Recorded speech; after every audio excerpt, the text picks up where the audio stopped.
Bismillahirrahmanirrahim. Assalamualaikum warahmatullahi wabarakatuh.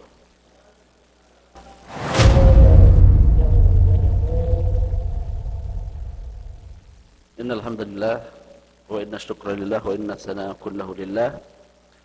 Nahmaduhu wa nasta'inuhu wa nastaghfiruh wa na'udzu billahi min shururi anfusina wa sayyiati a'malina. May yahdihillahu fala mudilla lahu wa may yudlil fala hadiya lahu. وأشهد أن لا إله إلا الله وحده لا شريك له وأشهد أن محمدا عبده ورسوله لا نبي بعده اللهم صل وسلم على نبينا محمد وعلى آله وأصحابه ومن تبعهم بإحسان إلى يوم الدين أما بعد. Para ikhwan dan akhwat, bapak-bapak, para jamaah yang dirahmati oleh Allah Subhanahu wa taala. Alhamdulillah pada pagi hari ini kita berjumpa kembali. InsyaAllah melanjutkan pembahasan terkait dengan masalah kurban yang sudah kita buka pembahasannya pada pekan yang lalu. Dan kita juga bersyukur pada kesempatan kali ini kita sudah masuk pada bulan-bulan haram yang pertama, yang kedua kita masuk pada 10 awal dari bulan Dzulhijjah, ya. Dan kita tahu ada amalan-amalan umum yang diperintahkan untuk diperbanyak. Hadis dari Abdullah bin Abbas radhiyallahu taala, Nabi sallallahu alaihi wasallam bersabda, "Ma min ayyamin al-'amalu shalihu fihi khairun wa ahabbu ila Allah min hadhil ayyam." Ini hadis mutlak, hadis umum, bahwa tidak ada amalan-amalan yang apabila kita lakukan di 10 awal dari bulan Dzulhijjah lebih dicintai oleh Allah Subhanahu wa taala dan lebih utama dibandingkan dengan 10 awal dari bulan Dzulhijjah. Karena hadisnya mutlak, maka kita juga mengambilnya mutlak. Umum, maka kita ambil dia umum. Artinya seluruh amalan kebaikan yang kita lakukan di awal 10 Dzulhijjah ini adalah amalan yang pilihan, amalan yang utama, bahkan lebih baik dibandingkan dengan jihad di jalan Allah Subhanahu wa taala. Ini karena fadlul waqt, ya, para ulama kita mengatakan ini adalah karena keutamaan waktu, yaitu 10 awal dari bulan Dzulhijjah. Meskipun juga ada dalil-dalil secara khusus yang membahas atau memerintahkan kepada kita untuk melakukan amalan-amalan khusus, tapi kita ambil amalan ini, maka seluruh amalan, bahkan termasuk dengan halaqah ilmu, ya, yang kita lakukan pada saat ini adalah amalan ibadah kepada Allah Subhanahu wa taala, masuk dalam hadis yang disebutkan oleh Nabi sallallahu alaihi wasallam tadi. Karena itu ketika kita manfaatkan hari ini dengan ibadah meskipun kecil, meskipun kita anggap remeh, maka ini adalah kenikmatan di atas kenikmatan yang Allah berikan kepada kita, ya. Hadis Abu Dzar yang mana Rasulullah sallallahu alaihi wasallam memberikan kepada kita sebuah nasihat, la tahqiranna minal ma'rufi syai'an walau an talqa akhaka biwajhin talqin. Bahkan senyum pun yang kita lakukan pada 10 awal di bulan Dzulhijjah ini berpotensi untuk menjadi amalan yang besar, ya, karena dia adalah bagian dari sedekah. Tabassumuka fi wajhi akhika sedekah. Maka senyum yang kita lakukan pada hari-hari ini ada potensi, ya, itu akan dilipat gandakan dan menjadi amalan yang utama di hadapan Allah Subhanahu wa taala. Maka silahkan lakukan seluruh amalan yang kita mampu meskipun itu remeh, ya, karena apa yang kita remehkan pada hari ini belum tentu remeh di hadapan Allah Subhanahu wa taala. Jadi ukurannya itu bukan di hadapan kita, tapi ukurannya adalah di hadapan Allah Subhanahu wa taala. Menurut kita remeh, tapi menurut Allah Subhanahu wa taala azim, aziz, ya, itu adalah amalan yang mulia, amalan yang utama, ya. Maka itulah yang menjadi ukuran kita atau yang menjadi ukuran yang ada di dunia ini. Baik kaum muslimin yang dirahmati oleh Allah Subhanahu wa taala, ya, melanjutkan beberapa hal terkait dengan masalah kurban. Ada beberapa masalah-masalah populer di tengah masyarakat, ya, yang banyak beredar dan banyak dipertanyakan. Nah, ini akan kita bahas. Mungkin ada beberapa masalah, 4 masalah atau 5 masalah yang sering dipertanyakan oleh kaum muslimin kepada para ustadz-ustadz, para ulama-ulama dan lain sebagainya. Masalah yang pertama, ini yang mungkin yang paling remeh dan mungkin jarang dibahas, yaitu wanita menyembelih sendiri kurbannya. Apa hukum wanita menyembelih sendiri kurbannya? Ini masalah yang tidak familiar, ya, yang tidak masyhur di kalangan masyarakat kita secara umum, karena hal-hal terkait masalah ini biasanya dilakukan oleh laki-laki. Tapi bisa jadi ya, seorang wanita dia mau berkurban dan dia bertanya, apa hukum seorang wanita menyembelih sendiri kurbannya? Bukankah di antara sunnah kurban itu sang pekurban menyembelih sendiri hewan kurbannya sebagaimana yang dilakukan oleh Nabi kita Muhammad SAW? Ya, salah satu sunnah dari kurban yang sudah kita jelaskan pekan lalu bahwa sang pekurban, orang yang berkurban menyembelih sendiri kurbannya atau menyaksikan, minimal ya, menyaksikan kurbannya ketika dieksekusi. Ini sudah kita jelaskan pekan lalu. Maka ketika ada wanita muslimah yang berkurban, kemudian dia ingin mengikuti sunnah Nabi SAW menyembelih sendiri kurbannya, ya, apa hukumnya? Maka dalam masalah ini hampir tidak ada perbedaan pendapat yang besar di kalangan para ulama kita bahwa wanita boleh menyembelih kurbannya sendiri. Ya, wanita boleh menyembelih kurbannya sendiri dikarenakan beberapa hal. Yang pertama adalah seorang wanita itu adalah syaqaiqur rizal, sebagaimana hadis Aisyah radhiyallahu anha bahwa wanita itu adalah saudara laki-laki dalam masalah ibadah-ibadah seperti ini. Jadi selama tidak ada dalil khusus yang mengharamkan, maka kita ambil dalil umum bahwa yang disyariatkan untuk laki-laki disyariatkan untuk perempuan, yang dibolehkan untuk laki-laki dibolehkan untuk perempuan. Ini adalah kaidah umum yang kita pakai terkait dengan masalah ini. Dengan syarat bahwa wanita itu punya keahlian untuk apa? Menyembelih. Karena kita tahu kebanyakan wanita itu tidak tega dia melihat darah, tidak tega ketika dia menyembelih sehingga berteriak dan lain sebagainya.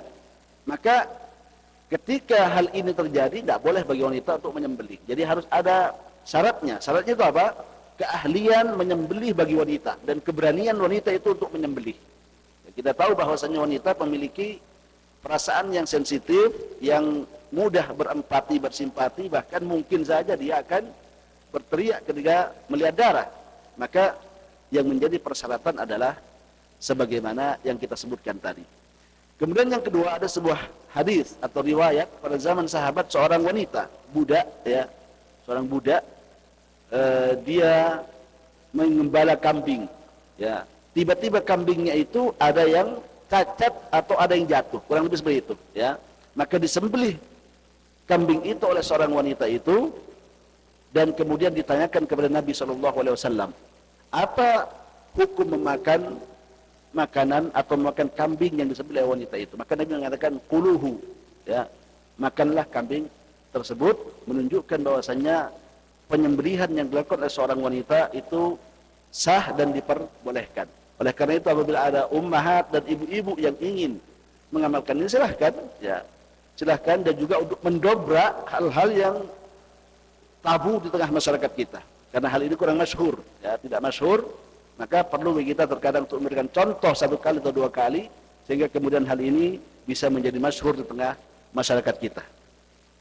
Ini yang pertama, ya, permasalahan pertama adalah hukum wanita menyembelih kurbannya sendiri, dan ini secara ringkas kita katakan hukumnya boleh karena dua hal.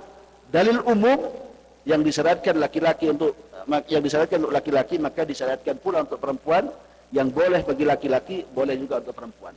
Yang kedua adalah hadis wanita yang kita sebutkan tadi, sempat menyembelih kambing dan ditanya oleh Nabi SAW. Nabi SAW ditanya, dia mengatakan bahwasanya makanlah sembelihan wanita tersebut. Ini masalah pertama. Masalah yang kedua yang lebih banyak lagi pembicaraan terkait hal ini, masalah yang sangat masyhur, yaitu berkurban untuk orang yang sudah meninggal dunia. Berkurban untuk orang yang sudah meninggal dunia. Artinya kita berkurban tapi pahalanya kita berikan kepada orang yang sudah meninggal dunia. Apa hukum dari masalah ini? Ini di antara masalah yang populer. Ya, masalah yang populer, dan ini adalah masalah, kalau saya melihat ini masalah ijtihadi fikih, ya, ijtihad para ulama kita, dan juga masalah fikih yang murni. Ya, ada dalil-dalil yang mengatakan bahwa tidak sampai, ada dalil-dalil mengatakan bahwa dia sampai. Karena hal inilah ya dianggap ada pertentangan antara satu hal dengan hal yang lain, maka para ulama kita berbeda pendapat terkait dengan masalah ini. Yang pertama ingin saya katakan bahwa ada dua jenis masalah di sini. Yang pertama adalah apabila kita berkurban atau apabila si mayit mewasiatkan kepada ahli warisnya untuk berkurban. Ini bagian pertama. Bagian yang kedua, apabila menyembelih kurban ini inisiatif dari keluarga si mayit. Ini ada dua hal yang berbeda, ya. Hal yang pertama apa? Bahwa sebelum meninggal dunia, ya, ada orang yang sakit keras, parah. Sebelum meninggal dunia dia mewasiatkan. Apa wasiatnya? Kalau aku meninggal dunia, sembelihkan untukku kurban. Maka ini adalah wasiat. Ya, sembelihkan untukku kurban, dan dia punya harta. Maka diambil sebagian dari harta warisannya sebelum dibagi untuk melaksanakan apa? Wasiat dari si mayit. Masalah yang satu ini saya lihat hampir semua para ulama kita bersepakat, ya, bahwa ini diperbolehkan. Karena dia dianggap sebagai ibadah orang yang masih hidup. Ya, ibadah orang yang masih hidup ketika dia mau meninggal dunia, memberikan wasiat kepada keluarganya bahwa kalau aku meninggal dunia, ambil dari hartaku untuk disembelihkan. Maka saya melihat hampir tidak ada perbedaan pendapat yang kuat terkait dengan masalah ini, bahwa hal ini diperbolehkan. Bahkan sebagian para ulama mengatakan ini wajib untuk dilaksanakan. Ya, ini adalah hal yang wajib untuk dilaksanakan karena dia adalah bagian dari wasiat dari ahli mayit. Oleh karena itu nanti ketika dia meninggal dunia, diambil sebagian dari hartanya, paling maksimal sepertiga kata para ulama kita. Jadi wasiat itu paling banyak itu sepertiga dari hartanya. Tapi kalau dia mewasiatkan 1 ekor, 2 ekor, maka cukup sesuai dengan permintaan dari orang tersebut. Apalagi kalau memang hartanya besar dan banyak, ya, maka diambil dari hartanya, baru kemudian dia dilaksanakan proses itu, proses wasiat itu, dan insya Allah, ya, pahalanya sampai kepada si mayit karena dianggap sebagai ibadah yang dilakukan sebelum dia meninggal dunia. Ya, bisa jadi bapak-bapak nanti ketika banyak duitnya, banyak uangnya, sebelum meninggal dunia mewasiatkan sesuatu kepada ahli warisnya, tapi sesuai dengan budget yang dimiliki, ya. Jangan sampai budgetnya 100 juta dia mau dibangunkan masjid. Ya, masalah ini. Bertengkar ahli warisnya. Ya. Kalau dia punya uang 5 miliar, 4 miliar, salah satu wasiatnya bangunkan masjid misalnya. Bangunkan masjid mungkin 200 juta, 300 juta mungkin masih tercover dengan jumlah warisan yang dia miliki. Ini ya. Jadi jangan sampai juga membuat ahli waris ketar-ketir dengan wasiatnya. Wasiat bisa diucapkan dan bisa ditulis, bisa dicatat. Jadi ada catatan disiapkan, makanya ya, bahwasanya kalau saya meninggal dunia, maka sebagian dari harta saya untuk kurban, untuk ibadah ini, ibadah itu, dan lain sebagainya, dengan catatan kita sebutkan tadi bahwa hartanya cukup, ya, cukup bahkan melebihi dari apa yang dia kurbankan atau apa yang dia niatkan. Ini yang pertama. Jadi diperbolehkan, tidak bermasalah di sini. Bahkan saya melihat banyak para ulama kita yang mengatakan wajib untuk dilaksanakan ibadah yang seperti ini. Yang kedua adalah berkurban untuk si mayit tanpa ada wasiat, tapi inisiatif dari orang yang dari ahli waris atau dari keluarganya. Ya, mungkin kakek-kakek kita dulu, atau nenek-nenek kita dulu, atau orang tua kita, ya, belum pernah mereka berkurban, maka kita kemudian katakan bahwa kita kurbankan. Jadi kita ambil dari harta kita dan kita niatkan kurban itu untuk orang sudah meninggal dunia dari kalangan apa? Dari kalangan orang-orang yang terdahulu dari keluarga kita. Biasanya kita melakukan ini kepada orang yang punya andil besar dalam hidup kita. Biasanya kita akan ingat mereka kalau mereka memiliki jasa yang besar kepada kita, ya. Orang tua kita, ayah ibu kita, misalnya nenek-nenek kita, tapi punya jasa yang besar kepada kita, kita ingat. Ketika meninggal dunia, kita belum membalas jasa mereka. Bagaimana kita balasnya? Maka biasanya sebagian dari kaum muslimin melakukan ibadah-ibadah tertentu, ya, ibadah-ibadah tertentu dengan tujuan diberikan kepada orang yang meninggal dunia. Baik, masalah ini adalah masalah yang cukup banyak pembicaraan para ulama kita di dalamnya, ya, cukup banyak pembicaraan para ulama kita di dalamnya. Dikarenakan ada dalil yang menyebutkan kepada kita bahwa orang yang sudah meninggal dunia tidak akan mendapatkan pahala dari amalan-amalan yang dilakukan. In qata'a amaluhu illa min thalath, ya, bahwa seseorang apabila meninggal dunia amalannya sudah terputus. Tidak ada majal atau tidak ada kesempatan baginya lagi untuk menambah pahala-pahala dari amalan-amalannya. Ini, ya, tidak ada lagi kesempatan untuk itu. Dan juga firman Allah Subhanahu wa taala, wa an laisa lil insani illa ma sa'a, ya, bahwa seseorang itu tidak akan mendapatkan pahala kecuali dari apa yang dia lakukan.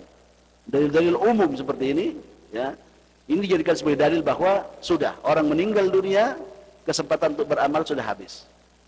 Tapi di sisi yang lain ada hadis-hadis Nabi SAW yang menjelaskan kepada kita bahwa si mayit terkadang, ya, si mayit terkadang mendapatkan manfaat dari pahala-pahala orang yang meninggal dunia, orang yang masih hidup, ya. Contohnya apa? Haji. Ya, haji.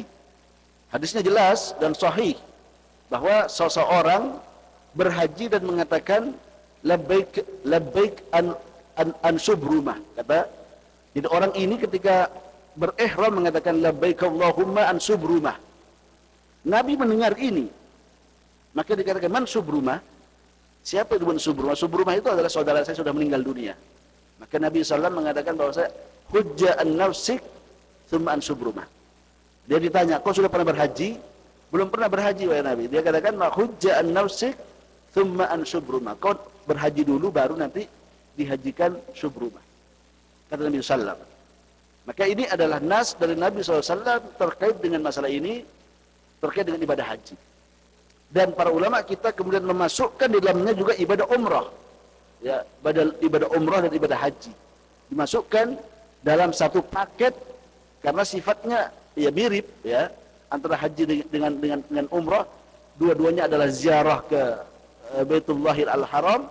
Maka dikatakan bahwa ada dua ibadah ini adalah dijadikan menjadi satu. Kemudian juga terkait dengan puasa, ya, man mata wa alaihi siyam shoma anhu waliyuhu, katanya. Orang yang mati kemudian dia punya hutang puasa di bulan Ramadan, maka dipuasakan oleh ahli warisnya, kata Nabi SAW. Ya, ini juga seakan-akan mengkodok, bukan memberikan pahala, tapi mengkodok, menggantikan orang yang sudah meninggal dunia. Kemudian juga sedekah, ya, sedekah, bersedekah atas nama si mayit. Dan ini juga datang dalil dari Nabi SAW terkait dengan masalah ini. Ya, seorang sahabat mengatakan, inna ummi qad matat. Ya, hadis Aisyah radhiyallahu taala, seorang wanita datang kepada Nabi, dikatakan bahwasanya inna ummi qad matat, bahwa ibuku sudah meninggal dunia. Ya, law takallamat laqalat tasaddaqat. Kalau seandainya dia masih hidup, dia akan perintahkan aku untuk bersedekah. Afa atasaddaqu anha? Bolehkah aku sedekahkan untuknya dan untuknya pahalanya? Nabi mengatakan, "Na'am." Jadi sedekah juga. Ya. Maka kumpulan-kumpulan dari hadis-hadis ini dan dalil-dalil yang lain menjadikan para ulama kita berbeda pendapat. Ya, sebagian Syafi'iyah bahkan dinisbatkan juga kepada Imam Syafi'i radhiyallahu taala atau rahimahullahu taala, dan mazhab Hambali, Imam Ahmad, satu pendapat dari Imam Ahmad juga bahwa tidak boleh kita berkurban untuk orang yang sudah meninggal dunia, karena sudah masanya sudah meninggal dunia. Ya, maka tidak ada tidak ada kesempatan baginya juga untuk berkurban sekali lagi. Pendapat yang masyhur dari mazhab Hambali, ya, dan juga dari Syafi'iyah. Syafi'iyah itu adalah pengikut Imam Syafi'i mutaakhirun. Ya, Syafi'iyah dan juga Syekh Islam Ibnu Taimiyah dan lain sebagainya, bahwa amalan-amalan kebaikan itu sampai kepada orang yang meninggal dunia. Termasuk di dalam juga apa? Berkurban untuk orang yang meninggal dunia. Ya. Karena dikiaskan dengan sedekah. Karena ini dianggap bahwa berkurban itu adalah bersedekah, ya, untuk si mayit, dan hadis tentang bersedekah terhadap si mayit ini ada dari Rasulullah SAW, seorang wanita yang kita sebutkan tadi, bahwa dia bersedekah dan pahalanya diberikan kepada orang atau ibunya yang sudah meninggal dunia. Ini adalah pendapat yang masyhur di kalangan Syafi'iyah mutaakhirun, ya. Kalangan ulama-ulama Syafi'i yang terdahulu, yang kontemporer, yang terakhir juga mazhab Hambali, ya, mazhab Imam Ahmad, salah satu di antara perkataan beliau bahwa ini adalah sampai. Oleh karena itu, karena ini perbedaan pendapat yang kuat juga di kalangan para ulama kita, maka saya mungkin sulit untuk mentarjih, ya, karena ini masalah-masalah ibadah. Kemudian Nabi SAW memberikan contoh pada ibadah-ibadah tertentu. Apakah bisa dikiaskan atau tidak? Ini masalahnya. Ya, masalah ibadah itu sulit untuk dikiaskan terkadang. Ya. Oleh karena itu sulit untuk mentarjih masalah ini. Namun ingin saya katakan bahwa ini adalah masalah khilafiyah, ijtihadiyah di kalangan para ulama kita. Maka manapun yang kita ambil, bukan berarti kita memusuhi kelompok yang berbeda pendapat dengan kita dalam masalah ini. Ini ya, ini masalah khilafiyah ijtihadiyah dalam masalah ini. Dan juga para ikhwah dan akhwat sekalian, jikalau kita mengambil dalil yang membolehkan, maka ini merupakan bagian dari bir kita, kebaikan kita, bakti kita kepada orang sudah meninggal dunia. Ya, bisa jadi ketika kita hidup, kita tidak bisa berbakti kepada orang tua kita, kepada ibu kita, kepada kakek dan nenek kita, maka dengan pendapat-pendapat seperti ini yang kita sebutkan tadi, ini menjadi peluang bagi kita untuk mengadakan bir kebaikan, kebaktian kepada mereka-mereka yang sudah meninggal dunia. Ini ya, ini terkait dengan masalah terkait dengan masalah berkurban untuk orang yang sudah meninggal dunia. Jadi masalah yang pertama, kalau itu wasiat, tidak ada perbedaan pendapat bahwa yang saya dapatkan ya, bahwa itu boleh. Bahwa itu boleh kalau wasiat. Tapi kalau dia inisiatif dari pihak ahli waris, maka ada perbedaan pendapat besar dalam masalah ini, sebagaimana yang sudah saya jelaskan tadi. Kemudian masalah yang ketiga, mengupah penjagal dengan bagian dari tubuh kurban. Mengupah. Jadi ketika kita melakukan proses penjagalan, ya, proses penjagalan penyembelihan dan juga proses pengulitan dari hewan-hewan kurban, kita butuh kepada ahli. Tidak semua orang bisa melakukan itu, ya. Dan terkadang orang yang kita minta bantuan ini minta upah. Dan yang banyak terjadi di masyarakat adalah memberikan upah dari bagian tertentu dari hewan kurban, misalnya kulitnya atau kepalanya dan lain sebagainya. Jadi ini ya, bisa dipahami nih masalahnya, ya. Mungkin Bapak tidak paham, ya. Jadi ketika kita berkurban, disembelihkan oleh orang, tukang jagal. Dan biasanya ketika memanggil tukang jagal, mereka minta upah, minta uang, pembayaran. Berapa kau bayar saya? Orang ini mengatakan saya tidak punya duit lagi, ini sudah saya kurbankan. Ambil kepalanya untuk upah. Bolehkah ini hukumnya? Atau kulitnya dan lain sebagainya. Maka ini adalah permasalahan yang juga banyak terjadi di masyarakat. Banyak terjadi di tengah masyarakat kita, sehingga kemudian menganggap bahwa ini adalah hal yang biasa dalam proses penyembelihan dan lain sebagainya. Kita katakan di sini bahwa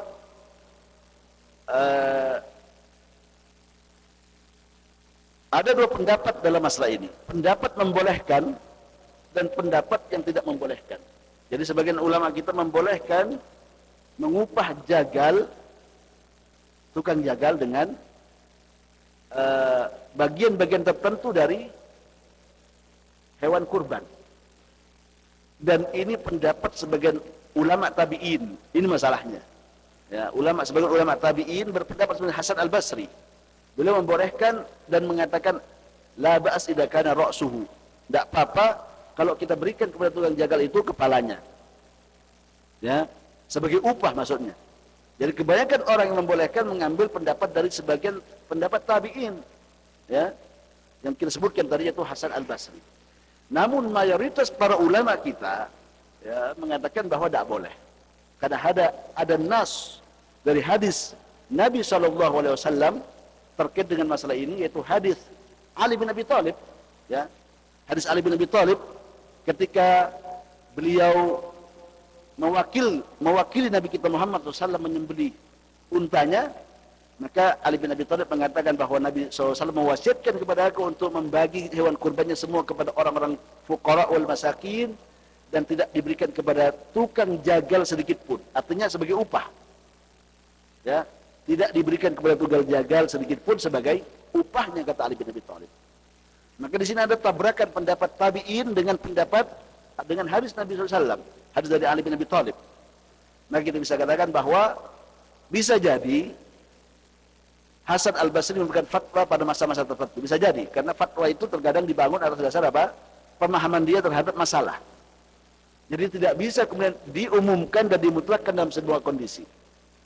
Yang kedua, ini pendapat Hasan Al-Basri bertentangan dengan hadis dari Ali bin Abi Thalib. Maka kita bisa katakan bahwa hadis Nabi lebih kita dahulukan dibandingkan dengan pendapat tabi'in. Karena pendapat yang lebih kuat adalah bahwa pendapat jumhur mayoritas para ulama kita bahwa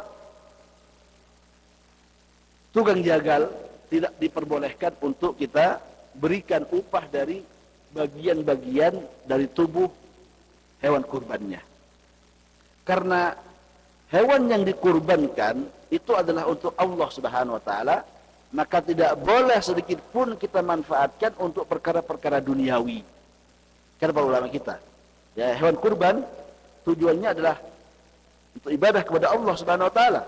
Maka tidak boleh kita ambil sebagian dari kurban tersebut untuk kita ambil sebagai tujuan dari dunia. Karena mengupah tukang jagal dianggap sebagai apa? Tujuan-tujuan duniawi. Ya. Bagaimana solusinya? Solusinya yang pertama, yang paling bagus dan tidak ada perbedaan pendapat adalah kita memberi upah dengan uang yang lain. Nah, kalau ada panitia di sini biasanya nanti di Indonesia, ya, panitia kurban, maka diambil dari orang yang berkurban ongkos atau upah untuk apa? Administrasi dan jagal. Misalnya harga kambingnya 1.500.000 misalnya, harga kambingnya 1.500.000 kita naikkan menjadi 1.600.000 atau 700. Yang 200.000 untuk apa? Untuk penyembelihan, administrasi, transportasi dan lain sebagainya. Maka ini berboleh, tidak ada permasalahan. Karena jelas transaksinya, kita jelaskan kalau minta penjelasan. Kenapa kok harganya lebih mahal? Karena kita butuh untuk tukang jagal dan lain sebagainya. Ini ya, boleh mengambil sebagai administrasi. Ini solusi yang pertama. Jadi kita ambilkan upah jagal dari uang yang lain. Ya, kita memang sudah kita sudah sediakan upah untuk tukang jagal secara khusus. Ini yang pertama. Yang kedua, kalau memang uangnya pas-pasan dan tidak ada, maka kita bisa bersepakat dengan tukang jagal untuk memberikan dia hadiah. Hadiah dari hewan yang disembelih. Kita sudah jelaskan pekan lalu bahwa hewan kurban dibagi menjadi 3 bagian sunnahnya. Sepertiga untuk pemiliknya, dimakan dengan keluarganya, ya sanak saudaranya. Sepertiga untuk dihadiahkan, dan ini dia hadiahkan terserah. bisa kepada orang yang kaya, bisa kepada kawan-kawannya yang ada di sekitarnya, tetangganya, ya. Bisa juga dihadiahkan kepada tukang jagal. Ya. Yang ketiga, diambil sepertiga untuk apa? Sedekah kepada fakir miskin dan lain sebagainya. Untuk prosentasenya terserah. Ya. Prosentasenya terserah. Mau prosentase yang berkurban lebih banyak misalnya dia menyembelih seekor kambing, untuk yang berkurban 50% dagingnya. Kemudian untuk yang dihadiahkan 30% dan disedekahkan kepada fakir miskin 20% saja. Para ulama kita mengatakan boleh, tidak ada masalah. Ya. Walau akala aktsar, kata Ibnu Qudamah dalam Al-Mughni, walau akala aktsar fala ba'sa. Kalau seandainya yang berkurban memakan lebih banyak daging kurbannya, maka tidak ada masalah. Jadi persentasenya tidak harus seimbang, ya 30%, 33%, 33%, 30%, tidak. Boleh sesuai dengan keinginan dari yang berkurban. Ini ya. Bahkan sebagian para ulama kita mengatakan bahwa seandainya hewan kurbannya itu tidak dibagikan kepada para fakir miskin, semuanya untuk keluarganya. Dia sembelih, ya. Tapi hewan kurbannya dia makan bersama keluarga besarnya, tidak dibagikan kepada fakir miskin. Mereka katakan boleh, tidak ada masalah. Di Saudi ini mungkin seperti itu. Di Saudi ini keluarga besar, ya, dan mungkin mereka tidak tahu mana orang miskin, tempatnya di sini. Apalagi kalau di Riyadh tidak kelihatan orang-orang miskin, maka mereka sembelih untuk keluarga besarnya, berkumpul makan bareng. Nah, sebagian ulama mengatakan tidak apa-apa, jadi dialokasikan untuk keluarganya saja. Ya meskipun pahalanya mungkin berbeda, ya, dengan orang yang menyembelih dan dagingnya kemudian dibagikan kepada fakir miskin dan lain sebagainya. Ya, perbedaannya pada apa? Perbedaan pada pahala, meskipun sama-sama diperbolehkan dalam hukum fikihnya. Jadi solusi yang kedua apa? Solusi yang kedua adalah kita sepakatan dengan tukang jagalnya bahwa dia akan diberikan 2 kilo, 3 kilo atau 4 kilo dari hewan yang sudah disembelih. Bukan sebagai upah, tapi sebagai apa? Hadiah. Ini ya, sebagai hadiah. Supaya dikasih paham juga ya, orang yang berjagal, agar kemudian bisa memahami masalahnya dengan baik. Jadi ini terkait dengan masalah upah jagal, ya, bahwa yang terbaik adalah kita alokasikan dana sendiri untuk tukang jagal, dan ini sangat bagus, ya. Dan kalau kita memang jadi panitia, maka memang kita minta kepada orang-orang yang berkurban dana khusus untuk apa? Dana khusus untuk proses penyembelihan, pengulitan dan lain sebagainya. Kalau tidak ada, ya, kalau tidak ada, maka solusinya adalah bersepakat dengan tukang jagal bahwa dia akan mendapatkan bagian dari hewan kurban, tapi sebagai sedekah, bukan sebagai upah. Ini bedanya saja. Ya, beda. Jadi mudah terkadang perbedaannya pada niat, pada akad.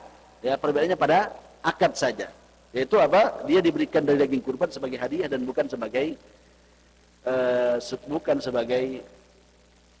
upah. Demikian juga dengan panitia kurban. Di Indonesia kan biasa banyak panitia-panitia. Bolehkah panitia kurban itu memakan dari daging hewan kurban yang sedang disembelih?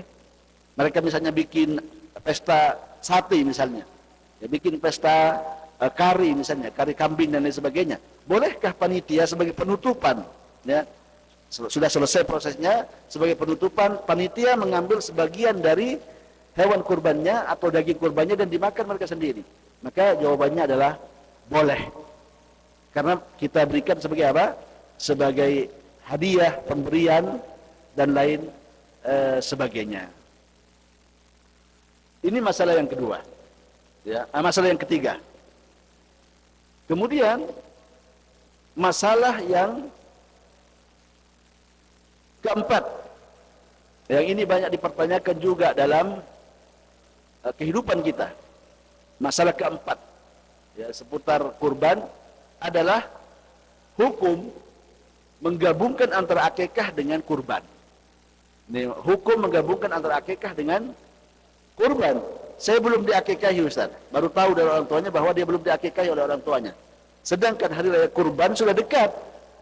Ya. Maka bolehkah ya kita menggabungkan antara niat untuk beribadah kurban dengan niat untuk akikah dengan satu kambing atau dengan satu sapi. Ya. Misalnya contohnya seperti itu. Maka ini adalah perbedaan pendapat juga di kalangan para ulama kita. Menggabungkan antara kurban dengan akikah. Apa masalahnya? Masalahnya adalah bahwa kedua-duanya ini ibadah yang berbeda sebabnya. Untuk akikah, maka sebabnya adalah kelahiran. Ya, kelahiran. Meskipun kita tahu bahwasanya dalam akikah itu bisa ditunda. Jadi waktu yang paling prime, paling emas untuk kita menyembelih akikah kita itu adalah waktu 7 hari dari orang tuanya. Ketika bayi itu berusia 7 hari, maka disunnahkan untuk menyembelih akikahnya pada waktu itu. Tapi orang tuanya mungkin tidak punya atau tidak tahu hukumnya, ya.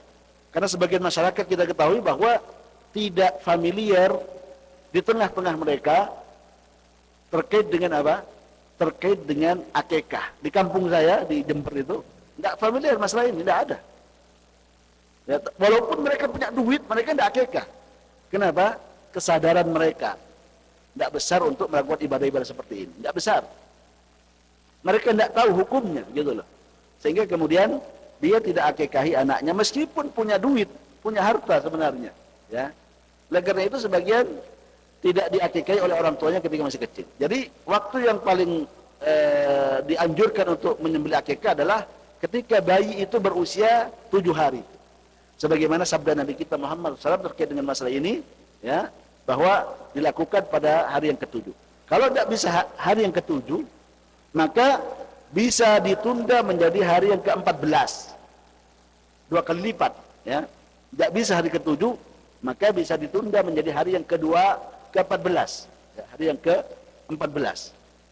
Kalau tidak bisa juga, tidak ada hartanya dan sebagainya, maka bisa ditunda sampai dia mampu.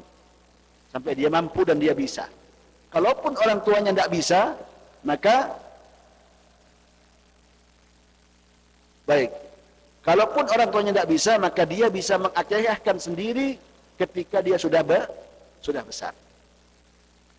Yang kedua, untuk kurban, maka penyebabnya adalah hari raya Idul Adha. Maka berbeda. Karena berbeda hal ini, maka sebagian para ulama kita mengatakan bahwa tidak boleh menyatukan dua ibadah ini dalam satu kambing kurban. Namun secara umum, ikhwah, ada dua pendapat dalam masalah ini. Pendapat yang pertama adalah pendapat yang melarang. Ini pendapat dari madhab Hanafi, ya, Abu Hanifah. Pendapat dari Abu Hanifah terkait dengan masalah ini, dan satu pendapat dari madhab Hambali. Satu riwayat dari pendapat Hambali, bahwasanya tidak boleh menggabungkan antara dua ibadah ini, masing-masing jadi satu. Apa dalil? Yang membolehkan? Yang pertama membolehkan, ya. Yang membolehkan ada dua pendapat. Yang pertama madhab Hanafi, yang kedua adalah sebagian dari pendapat Imam Ahmad bin Hanbal, ya, madhab Hambali. Ini membolehkan. Jadi minoritas, membolehkan sedikit. Apa dalilnya? Dalilnya ini adalah pendapat dari sebagian tabi'in, pendapat dari Hasan al-Basri, pendapat dari Qatadah bin Da'amah Sadusi, dan pendapat dari Sa'id bin Musayyab. Jadi, tiga ulama tabi'in ini berpendapat bolehnya menyatukan antara kambing kurban dengan kambing akikah. Ini, ya, kambing kurban dengan kambing akikah. Dalilnya apa? Ya, dalilnya adalah tadakhul bainal a'mal, yaitu apa?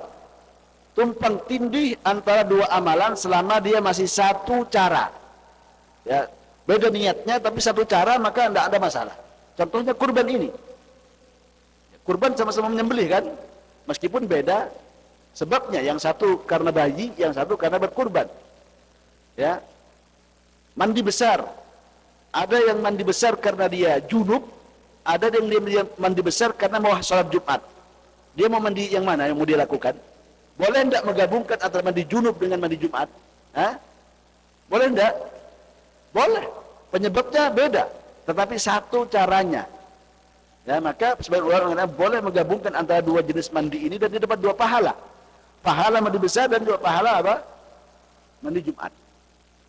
Ketika kita masuk masjid, kita disunahkan sholat apa?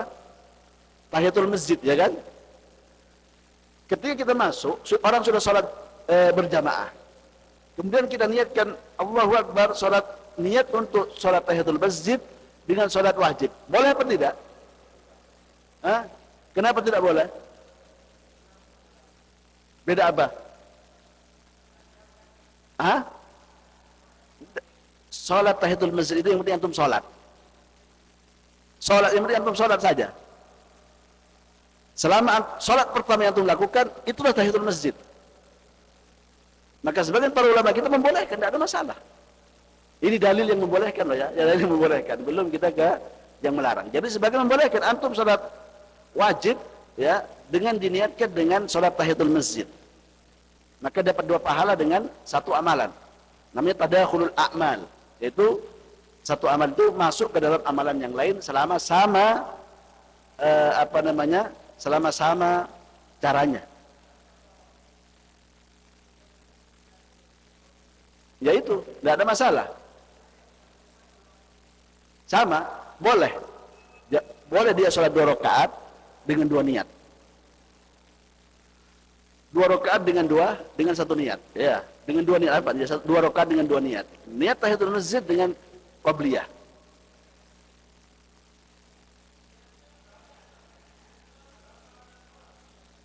Dua saja, bisa 3 tahiyatul masjid, kemudian qabliyah, wudu, bisa, tidak ada masalah.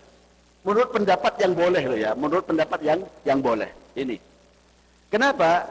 Karena ibadah itu bagi menjadi 2. Maksudatun lidatiha wa ghairu maksudah lidatiha. Ibadah yang diperintahkan secara mandiri dan ibadah yang diperintahkan secara tidak mandiri. Ibadah salat tahiyatul masjid itu maksudatun ghairu maksudah. Dia tidak diperintahkan secara mandiri. Jadi bisa masuk ke dalam ibadah yang lainnya. Ya, bisa masuk ke dalam yang lainnya. Maka disebutkan dalam qawaidnya Ibnu Sa'di juga terkait dengan istirakul a'mal, tadakhulul a'mal, bahwa sebagian amalan itu bisa masuk ke dalam amalan yang lain dikarenakan kaidah seperti ini. Disebutkan oleh Ibnu Rajab juga. Ibnu Rajab punya kitab namanya Al-Qawaid ya, dalam ilmu usul disebutkan juga terkait dengan masalah ini. Maka pendapat yang pertama diperbolehkan dengan 2 hal yang kita sebutkan ini ya, tadakhulul a'mal, dan pendapat sebagian tabi'in, Qatadah, kemudian Sa'id bin Qatadah, ini seorang tabi'in, Sa'id bin Musayyib itu kibarut tabi'in, dan juga Hasan Al-Basri juga membolehkan hal ini. Pendapat yang kedua, pendapat mayoritas para ulama kita.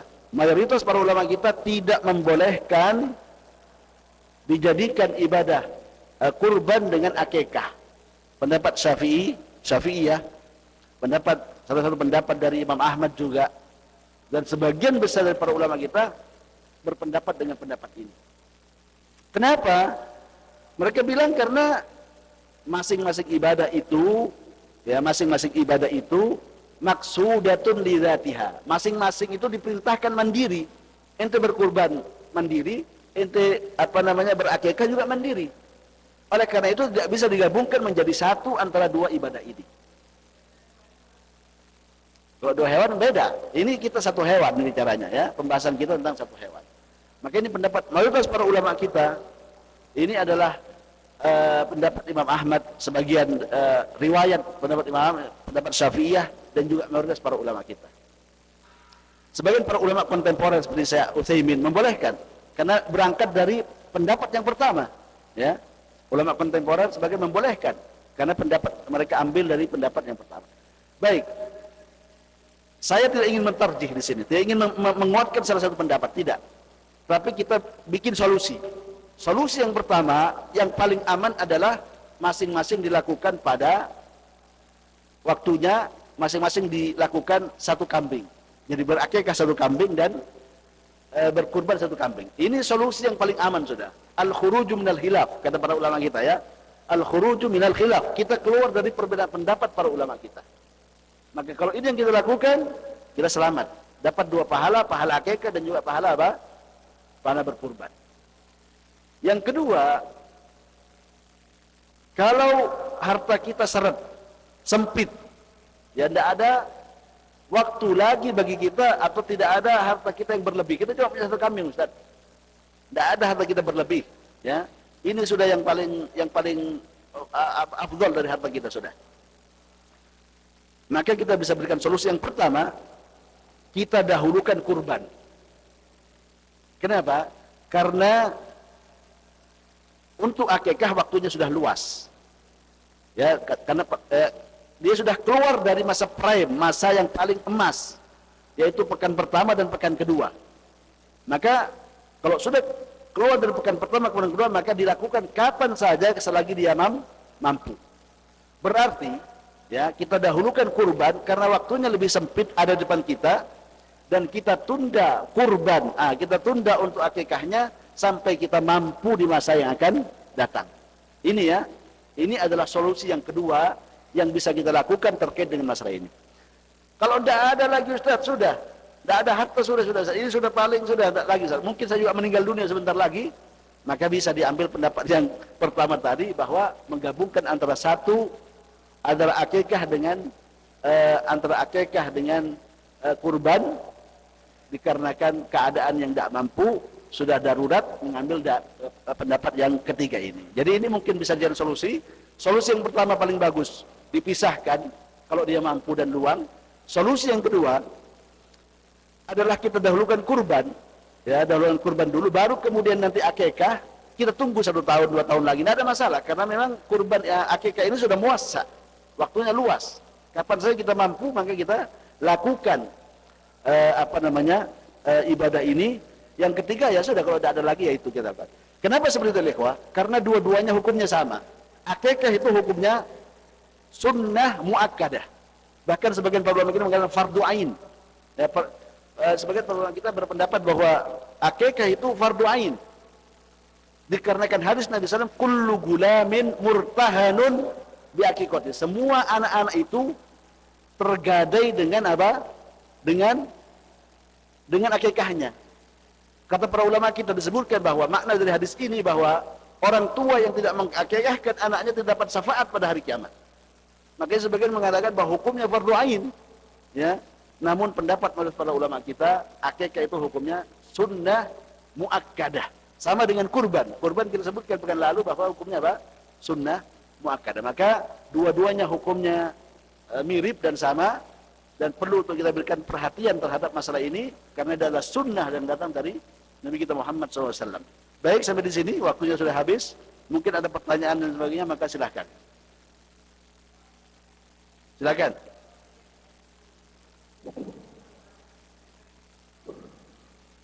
Terima kasih Ustaz atas penjelasan tentang korban. Mudah-mudahan jamaah bisa bertanya.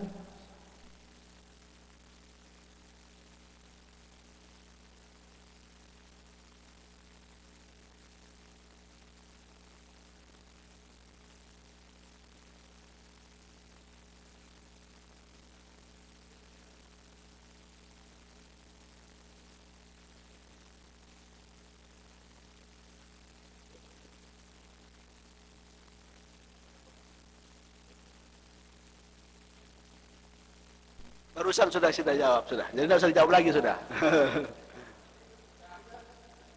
Sudah, ya sudah. Mungkin masih ada, mungkin tunggu sebentar. Ini yang masih ada lagi pertanyaan lain? Ada lagi pertanyaan yang lain, ada? Iya, silakan. Apa doanya ketika menjadi tukang seperti korban?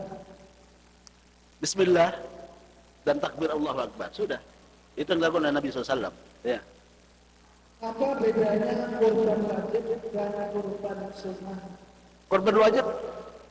Lanjut. Bolehkah korban dan akikah dikerjakan Bersama. Itu sudah, ya. Korban wajib itu nadar. Orang yang bernadar, kalau saya sembuh dari penyakit, saya akan berkorban. Ini hukumnya wajib. Bernadar sendiri hukumnya makruh. Karena dia mau melazimkan sesuatu kepada dirinya sendiri yang tidak dilazimkan oleh Allah Subhanahu wa taala. Makanya para ulama mengatakan hukum nazar itu makruh. Tapi orang kalau sudah bernazar wajib untuk dilakukan. Maka kalau dia bernazar, kalau anak saya lulus PNS saya akan berkurban, maka hukum kurbannya wajib dilakukan dan bukan sunnah. Ini ya, wallahu a'lam. Ada kabar Ustaz, kurban yang wajib itu tidak boleh yang kurban tersebut memakan dagingnya. Tergantung nadarnya. Nadarnya tergantung. Kalau dia bernadar bahwasanya ini kurban untuk semuanya, semua kita berikan kepada fakir miskin, ya sudah. Berarti dia dia tidak boleh memakan dari kurbannya. Jadi tergantung dari narasi niat dia ketika dia berkurban, ya. Niat dia ketika bernadar, niatnya misalnya saya berkurban dan dagingnya untuk fakir miskin, maka pemiliknya tidak boleh makan sama sekali. Tapi kalau dia mutlak saja, maka hukumnya sama dengan kurban biasa, boleh dibagi dan lain sebagainya, boleh, tidak ada masalah, ya. Apakah ada keutamaan hewan kurban antara jantan dan betina? Secara khusus tidak, tapi Nabi SAW berkurban dengan kurban dengan jantan, kabsyain, ya. Maka ini yang kemudian diambil bahwa sunnahnya itu adalah laki-laki. Apa hukumnya kurban tapi uangnya dapat hutang? Tergantung. Kalau dia memang mampu dan dia mendapatkan pemasukan yang akan datang, maka tidak ada permasalahan, boleh. Jadi orang yang berhutang itu ada dua hal. Ada yang musir dan muksir. Musir itu adalah dia luas. Cuma lagi sekarang kehabisan uang misalnya, tapi ada pendapatan dia. Maka ketika dia musir dalam keadaan lapang, dalam keadaan dia mampu, tidak apa-apa dia berhutang untuk ibadah-ibadah yang disyariatkan. Seperti apa? Berkurban, berhaji misalnya, tidak ada masalah. Karena dia sebenarnya punya pemasukan, cuma sekarang sedang keadaannya mungkin kurang bagus. Tapi kalau dia muksir, dia berhutang, tapi memang dia butuh kepada hutang dan untuk kehidupan sehari-hari, maka tidak disyariatkan baginya untuk berhutang untuk beribadah kepada Allah Subhanahu wa taala. Dia itu memang tidak disyariatkan untuk melakukan itu. Kenapa? Tidak mampu. Orang tidak mampu maka tidak perlu bertakalluf, memaksakan dirinya untuk beribadah kepada Allah Subhanahu wa taala. Ini wallahu a'lam. Lebih bagaimana hewan kurban disembelih di panitia, masjid atau disembelih sendiri? Sendiri. Kalau memang bisa tidak ada masalah. Diberi sendiri, dibagi sendiri dan lain sebagainya. Terima kasih Ustaz. Masih ada itu lagi?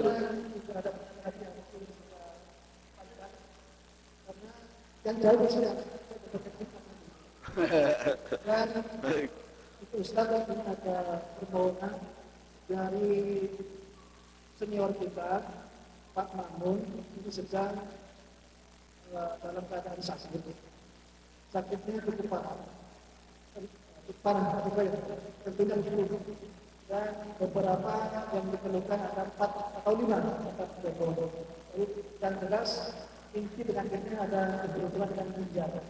Jadi mohon Ustaz doakan. Dan ini ada tambahan saudaranya Pak Joko telah meninggal dan juga mohon Ustaz doakan. Baik. Yang pertama kita bertakziah ya kepada orang yang sudah meninggal dunia. Sebagai Nabi SAW juga bertakziah kepada An-Najasyi ketika meninggal dunia. Kita katakan bahwasannya kepada siapa nih Pak Joko? Baik, kita doakan kepada Pak Joko. Pak Joko adalah keluarga yang ditinggalkan. A'adhamallahu ajraka wa jabara musabaka, dan kita doakan untuk si mayit mendapatkan rahmat dari Allah Subhanahu wa taala. Allahumma arhamhu wa'fi wa'fu anhu wa qim nuzulahu wa wasi' mudkhalahu. Allahumma la tahrimna ajrahu wa la taftinna ba'dahu. Allahumma ighsilhu bil ma'i wa thalji wal barad. Allahumma adkhilhu jannah. Allahumma yassir hisabahu wa yammin sahifatahu. Allahumma adkhilhu jannah ya rabbal alamin. Kemudian untuk Pak Mangun kita doakan semoga cepat sembuh dengan kesembuhan yang sempurna. Allahumma aswihi shifaan ajilan shifaan la yughadiru saqaman. Allahumma aswihi shifaan ajilan shifaan la yughadiru saqaman. Allahumma shalli wa sallim ala nabiyyina Muhammad wa ala alihi wa sahbihi wasallam wa hidayana alhamdulillahi rabbil alamin. Kemudian acara berbicara sudah kita lalu, dan jamaah sudah mendapatkan ilmu tentang yang berhubungan dengan korban dan lainnya. Mudah-mudahan kita bisa melakukannya dan mari kita tutup kajian pengajian rutin ini dengan doa pada majelis. Subhanallah wa bihamdihi asyhadu an la ilaha illa anta astaghfiruka wa atubu ilaik. Insyaallah kita akan diliburkan karena apa? Hari raya, hari makan-makan. Di depan insyaallah diliburkan. Tapi kalau teman-teman ingin kumpul-kumpul, mau nyate-nyate silakan di tempat masing-masing.